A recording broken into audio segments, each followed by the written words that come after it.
नमस्कार दोस्तों, सत्र में आपका स्वागत है।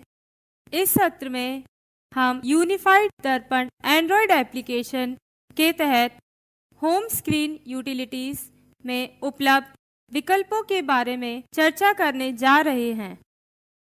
यूटिलिटीज के अंतर्गत उपलब्ध विकल्प हैं day begin, special remittance, BODA generate करना, बोडा रिपोर्ट्स, IPPB और डे एंड।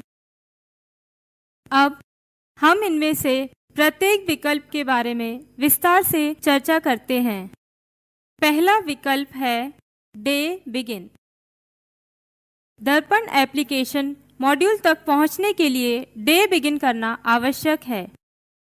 ये करने का तरीका इस प्रकार है। पहले डे बिगिन आइकन पर क्लिक करें। अगला डे बिगिन का एक पुष्टिकरण संदेश यानी क्या आप डे बिगिन करना चाहते हैं प्रदर्शित होगा और हाँ पर क्लिक करें और अगले संदेश की तारीख में समय दिखाया जाएगा और डे बिगिन सफलतापूर्वक हो जाएगा। अगला कदम है जारी रखने के लिए ओके पर क्लिक करें।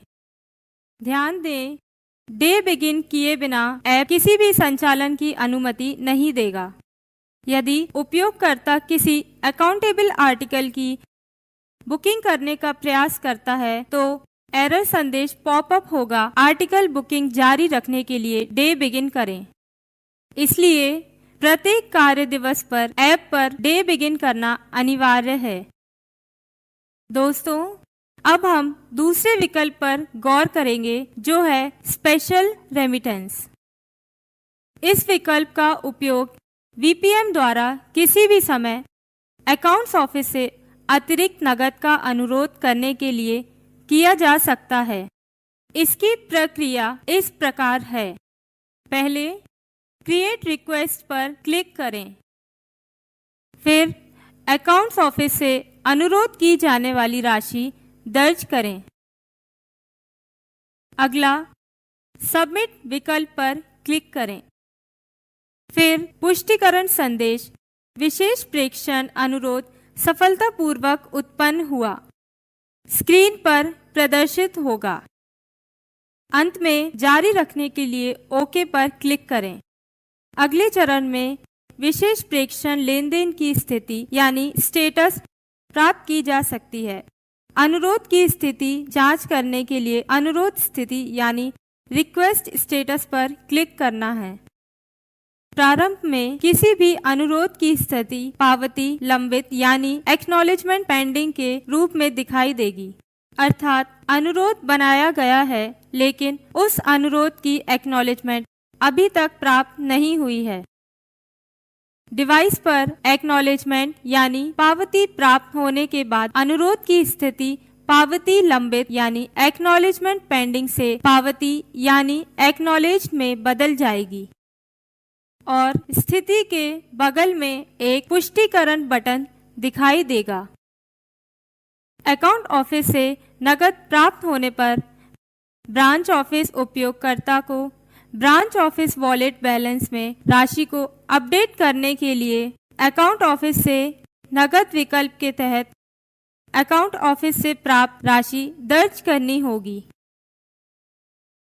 दोस्तों, अब अगले विकल्प पर चलते हैं। Generate branch office daily account यानी बोडा। डे एंड के बाद branch office daily account report वर्तमान व्यावसायिक तिथि के लिए डिवाइस पर जनरेट की जाएगी। इसके लिए जनरेट बोडा ऑप्शन पर क्लिक करना है। अगली स्क्रीन में सिस्टम ब्रांच ऑफिस में उपलब्ध शेष राशि और ब्रांच ऑफिस की अधिकतम स्वीकृत सीमा का विवरण दिखाएगा।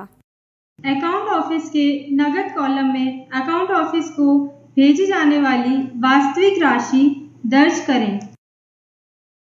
इसके साथ ही देनकारी का विवरण, कैशबैक का वजन, अकाउंट ऑफिस को भेजे गए दस्तावेज दर्ज करें। फिर बोडा जनरेट करने के लिए कंफर्म पर क्लिक करें।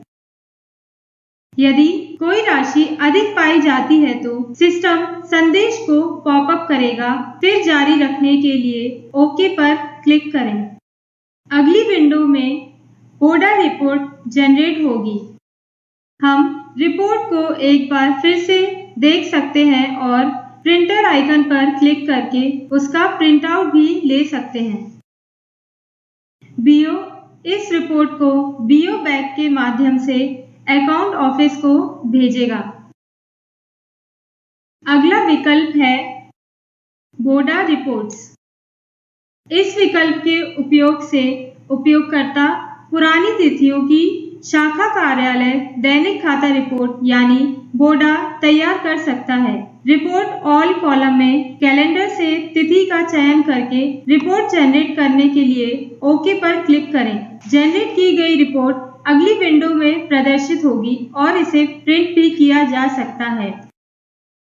अब चलिए अगले विकल्प यानी IPPB डेटा एंट्री पर चलते हैं। दोस्तों, अभी तक IPPB और दर्पण एप्लीकेशन एकीकृत यानी इंटीग्रेट नहीं है और IPPB जमा और निकासी की राशि को बोडा में शामिल करने के लिए IPPB डेटा एंट्री विकल्प का उपयोग करके राशि को मैन्युअल रूप से दर्ज करना होता है। यूजर को तारीख का चयन करना होगा। फिर IPPB लेन देन विवरण दर्ज करने के लिए खोज बटन पर क्लिक करके आवश्यक फील्ड प्राप्त करनी होगी।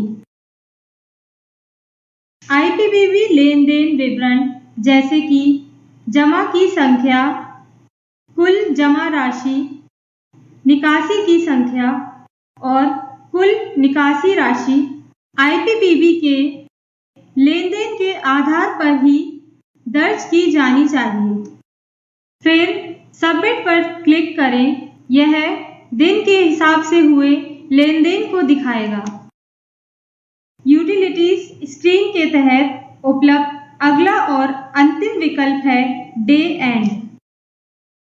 दोस्तों, वर्तमान व्यवसायिक तिथि के लिए डे एंड करना आवश्यक होता है, तभी बोडा रिपोर्ट तैयार की जा सकती है। डे एंड विकल्प का चयन करें और उस पर क्लिक करें। सिस्टम क्या आप डे एंड करना चाहते हैं संदेश को पॉपअप करेगा। हाँ पर क्लिक करें और यह एक और संदेश पॉपअप करेगा। डे एंड सफलतापूर्वक दिनांक और समय के साथ हुआ है। डे एंड प्रक्रिया को पूरा करने के लिए ओके पर क्लिक करें। डे एंड होने के बाद बोडा रिपोर्ट उत्पन्न हो जाएंगी। दोस्तों, मुझे उम्मीद है कि आप सभी होम स्क्रीन यूटिलिटीज के तहत उपलब्ध विभिन्न विकल्पों और यूनिफाइड दर्पण एंड्रॉइड एप्लीकेशंस के तहत उनके उपयोगों के बारे में समझ गए होंगे। इसी के साथ आइए इस सत्र को समाप्त करते हैं। वीडियो देखने के लिए आपका धन्यवाद।